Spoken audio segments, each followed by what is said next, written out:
Hey, what is up everyone? In today's video, I'm going to show you how to fix unable to remove there is an active subscription on iPhone. So it's going to be very simple. Follow along and enjoy everybody. First things first, I want you to open your settings, tap on your profile at the top, and you should see there media and purchases. I want you to tap on that as well. Click view account. And from here, what you're going to do is tap manage payments.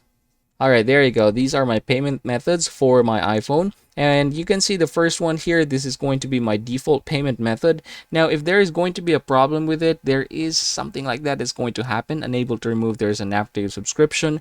Now, what you're going to do is you're just going to add another payment method and make sure that it is the correct payment method.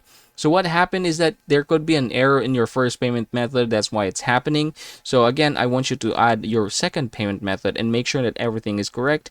Now, the next thing that we are going to do really is we're going to go back here in our home page. We're going to open General.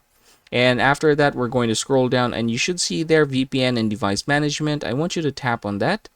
Alright, here. Now, one of the reason why also there is a problem with regards to payment is because of the VPN. So I want you to go ahead and disconnect any VPN that you have. So say for example, in my case, I am not connected because again, I don't have any VPN.